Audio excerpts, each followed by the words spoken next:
हज़रत अमीर हमज़ा सैयद शुहदा, जिनके बारे में मुस्तफ़ा करीम अलैहिस्सलाम ने क्या फरमाया, जब इनकी शहादत हो गई ना तो रसूल करीम अलैहिस्सलाम ने हज़रत फ़ातिमा ज़हरा सलामुल्लाह अलैहा अपने जिगर के टुकड़े और अपनी फूफो जान हज़रत सफ़िया रज़ी अल्लाह ताला अन्हा को फरमाया रब के फरिश्ते ये कह रहे हैं असदुल्लाह व असदुर रसूल। फरमाया ये रब का भी शेर है, मुस्तफ़ा का भी शेर है। फरमाया असदुल्लाह भी है, असदुर रसूल भी है। फरमाया अल्लाह का भी शेर है और अल्लाह के रसूल का भी ये क्या है, शेर है। हज़रत अमीर हमज़ा रज़ियल्लाहु ताला अन्हु बड़े जरी बहादुर पहलवानी जो है वो शौक था, शमशीर सनान के साथ खेलना ये उनका मशगला था। तीर और कमान जो है वो उसके साथ खेलना, शिकार करना, पहलवानी करना, शेर व शायरी करना। शेर व शायरी के अंदर आपका बहुत शौक था, अरबी ज़ुबान के अंदर बड़े शायर थे और शमशीर सनान के साथ हर वक्त तलवार और नेज़े के साथ खेलना ये उनके दाएं हाथ का कमाल था, पहलवानी करना। रोज़ाना सुबह उठते और शिकार को निकल जाते, पूरा दिन शिकार खेलते, शाम को वापस आते शिकार लेके और घर में मक्का के अंदर आते। अपने सरदार है जो वहाँ सरदार होते हैं उनके पास बैठते, गपशप लगाते, घर चले जाते। वही रूटीन जब वापस आए तो एक शख्स था अब्दुल्लाह इब्न जदआन, उसकी कनीज़ ये सारा वाक़या देख रही थी। जब रसूल करीम अलैहिस्सलाम को अबू जहल जो है वो जुल्म सितम कर रहा था तो उसकी कनीज़ दूर देखती, सारा वाक़या देख रही। वो जब वापस आए तो रास्ते में खड़ी होगी बीबी, कहने लगी अमीर हमज़ा तुम जानते हो तेरे भतीजे के साथ आज अबू जहल ने क्या किया? फरमाया बताओ क्या किया? कहने लगी आज ऐसे ऐसे हुआ। पहले रसूल करीम अलैहिस्सलाम को उसने गालियाँ दी और फिर नबी करीम सल्लल्लाहु ताला अलैहि वसल्लम पर उसने क्या किया, जुल्म सितम किया। तो ये वाक़या मेरी अपनी आंखों से चश्मदीद गवाह हूँ मैं इस वाक़या की। आप जो है पहलवान थे, पहले ही ताकतवर थे, बहादुर थे, लड़ने और मरने और मारने के बड़े पहले से जो है वो इस मसले के अंदर शेर थे। सीधे आपने शिकार पकड़ा हुआ था, सीधे जो है हरम मक्का के अंदर चले गए। शाम का वक़्त था, अबू जहल अपनी मजलिस सजा के बैठा हुआ था, अपने दोस्तों के अपने कुफारे मक्का के अंदर बैठा था, अपनी बहादुरी के किस्से बयान कर रहा था कि मैंने ये कर दिया, आज मैंने ये कर दिया, आज मैंने ये कर दिया। सीधा गए, आपके हाथ में कमान थी, कमान, तीर कमान आपके हाथ में, आपने जाते ही उसके सर के ऊपर मारे, उसका सर फाड़ के रख दिया। अबू जहल के सर के ऊपर मारी, नहीं पूछा तुमने किया नहीं किया, क्या किया, कैसे किया, क्यों किया, ये नहीं पूछा, कोई सवाल ही नहीं किया। जाते ही उसके सर के ऊपर कमान मारी और उसका सर जो है वो फाड़ दिया। हरम मक्का के अंदर उसका लोग रहने लगा, उसके साथी इर्द थे, वो पकड़ने लगे हज़रत अमीर हमज़ा को। वो समझदार था, कहने लगा नहीं छोड़ दे इनको, अबू हमारा को छोड़ दे, इनको छोड़ दे, मैं इनसे बात करता हूँ। आपने फरमाया तेरी ये जुर्रत कि तू मेरे भतीजे को मारे? बात सुनिए जो हदीस को लफ्ज़ है, ये नहीं कहा उसने रसूलुल्लाह को मारे। गोया ये वाला बदला जो है ये किस एतबार से लिया जा रहा था? भतीजे होने के एतबार से। अगर कोई भतीजे होने के एतबार से बदला ले ले तो रब उसकी नेकी ज़ाया नहीं करता। अगर कोई मुस्तफ़ा को रसूलुल्लाह मान के हुजूर का बदला ले तो रब मुसलमान की नेकी कैसे ज़ाया करेगा? सुभान अल्लाह। अगर कोई भतीजा मान के हुजूर का बदला ले ले तो रब फरमाता है कि इस बंदे को अल्लाह की बारगाह से इज्जत दी जाएगी, क्योंकि इसने भतीजा समझ के मुस्तफ़ा को बदला दिया। तो आपने कहा तेरी ये जुर्रत को तू मेरे भतीजे को मारे? आपने इसी गुस्से के आलम में ये कहा, फरमाया मैं भी कहता हूँ ला इलाहा इल्लल्लाह मुहम्मद रसूल।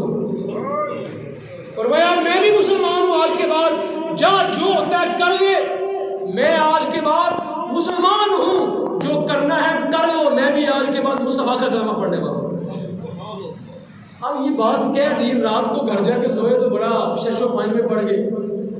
यार गुस्से में बात तो ये कर दी है कि मैं मुसलमान हूँ, मैं इस दीन को जानता ही नहीं, मैं इस दीन को अभी तक मैंने इस दीन के बारे में कोई तफ्तीश नहीं की। मैं मक्के का सरदार हूँ, मैं मक्के का सरदार हूँ, और मैंने इस दीन के बारे में पूछा बताया, किसी को ना पूछा ना बताया। तो मैंने वहाँ तैश के अंदर आके कह दिया मैं भी मुसलमान हूँ।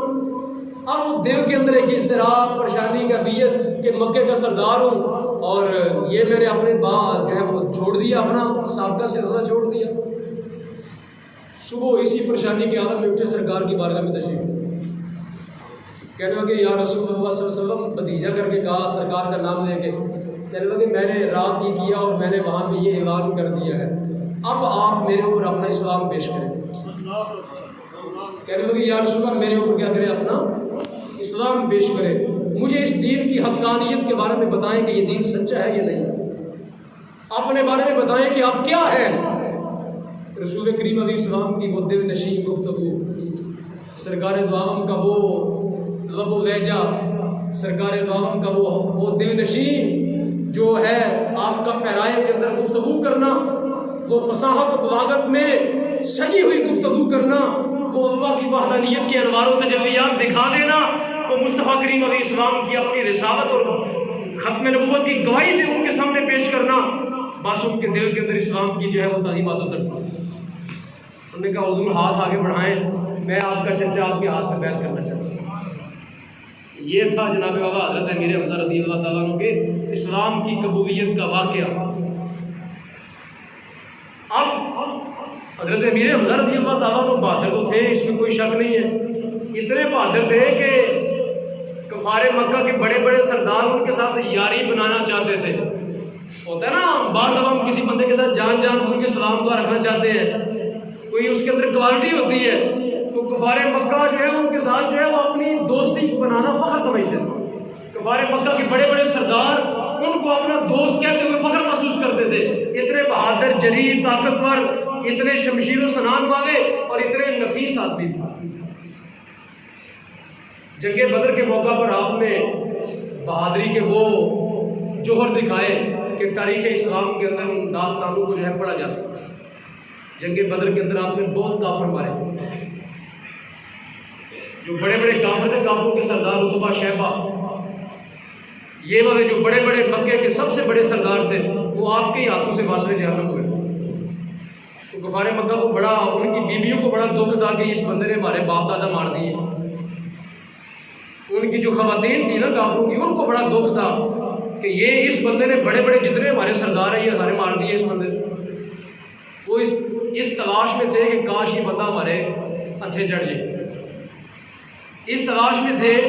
उन्होंने बकायदा हायर किए, बंदे हायर किए, अपने गुलामों को लालच दी कि इस बंदे को तुमने हर सूरत मारना है जंगे उहद के अंदर। और सामीन मोहतरम, रसूल करीम सल्लल्लाहु ताला अलैहि वसल्लम की ये रज़ाई भाई भी हैं। इनका एक रिश्ता सरकार दो आलम के साथ क्या है, रज़ाई भाई। अबू लहब की जो लोंडी सुवैबा थी ना, जिस तरह सरकार ने उसका दूध पिया था, इन्होंने भी उसका दूध पिया। ये सरकार के चचा भी थे और सरकार के क्या थे, रज़ाई भाई भी थे, दूध वाले भाई। कौन से? दूध वाले भाई भी थे। इनकी उम्र सरकार दो आलम से 2 साल या 4 साल थे ज़्यादा। सरकार दो आलम से 2 साल बड़े थे या 4 साल बड़े थे। तारीख के अंदर यही पूछाता है कि इनकी उम्र सरकार से 2 साल या 4 साल ज़्यादा थी। सरकार दो आलम इनको अपना दोस्त भी रखते थे, वफादार साथी भी थे सरकार के, सैयदुल शुहदा भी थे, नबी करीम अलैहिस्सलाम के सिपा सलार भी थे, जर्नैल भी थे, इस्लामी फ़ौज के जो है वो सिपा सलार भी थे, रसूल करीम के चचा भी थे, सरकार दो आलम के सहाबी भी थे, नबी करीम अलैहिस्सलाम के वफादार साथी भी थे और मुसलमानों के खैर खा भी थे। सुभान अल्लाह। इनके बड़े रिश्ते थे सरकार दो आलम से। सरकार दो आलम एक दफ़ा नबी करीम अलैहिस्सलाम की बारगाह में एक सहाबी आए। उन्होंने कहा या रसूलल्लाह मेरे घर में बेटा पैदा हुआ है, या रसूलल्लाह मेरे घर में, मैं उसका नाम रखना चाहता हूँ, तो आप कोई अपने सबसे प्यारे का नाम बताएं। आए जो आपको सबसे प्यारा है ना, उसका नाम बताएं ताकि मैं बेटे का नाम रखूँ। फरमाया मेरे महबूब तो अमीर हमज़ा ही है। फरमाया मेरा चचा अमीर हमज़ा वो सबसे मुझको महबूब है। फरमाया उनके नाम पे नाम रखो, मुझे बड़ी खुशी हो। और आज भी हमारे बुजुर्गों ने अपनी किताबों में लिखा है कि रसूल करीम की बारगाह में हाज़िरी देने से पहले अगर कोई बंदा सैयदुश्शुहदा मीर हमज़ा की बारगाह में जाए ना, उधर उनके मज़ार पे हाज़िरी दे के, जंगी उहद के मकाम पर मकाम मैदान उहद में हाज़िरी दे के, जहाँ वो चौखंडी बनी है शुहदा के मज़ारात की, वहाँ से हाज़िरी दे के फिर हुज़ूर की बारगाह में आए और कहे या रसूल अल्लाह मैं आपके चचे को सलाम कराया, तो सरकार दो आलम बड़े खुश होते हैं कि ये पहले मेरे चचा जान को सलाम करके मेरी बारगाह में आए। और सामिर मोहतरम, जब आपकी वफ़ात शरीफ हुई तो हदीस की किताबों में आता है कि हज़रत फ़ातिमा ज़हरा सलामुल्लाह अलैहा उनके मज़ारात के ऊपर जाती और जाके उसको साफ़ सुथरा किया करती, उसको जिस तरह जो साफ़ करना, कब्र को, ढेरी को साफ़ करना, ये हज़रत फ़ातिमा ज़हरा ये काम किया करती थी। आप जाने जो सैयदा निसाउल आलमीन है, जो खतून जन्नत है, जिसकी कब्र के ऊपर झाड़ू दे वो कितना इज्जत वाला शख्स हो। हज़रत अमीर हमज़ा रज़ियल्लाहु ताला अन्हु ने बदर के मौका पर बड़े काफिर मारे थे और कुफारे मक्का को बड़ा दुख था कि इस बंदे ने हमारे बड़े बड़े सरदार मार दिए। उनकी तैयारी थी कि इस बंदे को जंगी उहद के मौका पर हर सूरत में शहीद करना। एक औरत थी हिंद बिन उतबा, जिसके बाप को मारा था, उसने एक गुलाम को हायर किया, पैसे दिए, उसको लालच दी कि मैं तुम्हें आज़ाद कर दूंगी, इस जंग के अंदर तुमने हज़रत अमीर हमज़ा को जरूर शहीद करना है। उनका नाम था वाशी। उनका नाम क्या था? बाद में फिर अल्लाह ने इनको मुसलमान कर दिया। बाद में ये मुसलमान हुए और ये जो बीबी साहब है ये भी बाद में मुसलमान हो गए, ये भी बाद में मुसलमान हो गई, दोनों मुसलमान हो गए। तो ये जंगे उहद के मौका पर ये शख्स जो है वो एक पहाड़ी की ओट के अंदर बैठ के अपने नेज़े पर जहर लगाया, अपने नेज़े पर क्या लगाया, जो उसका मुंह होता है उस पर जहर लगाया, ताकि जो ही जख्म लगे वो जहर अंदर सराज कर जाए। तो ये इंतज़ार में बैठ गए कि कब जो है मुझे मौका मिले और मैं इनको शहीद कर दूँ। नेज़ाबाज था, बड़ा माहिर निशानेबाज था, हज़रत वाशी बड़े निशानेबाज थे। जब उन्हें देखा मौका मिल गया तो उन्होंने वो आपकी पुष्ट मुबारक के ऊपर जो है वो नेज़ा मारा और यहाँ से बाहर आ गया, पीछे से मारा, आगे से बाहर आ गया। अब मैं बात करने वाला हूँ कुरान की तरफ।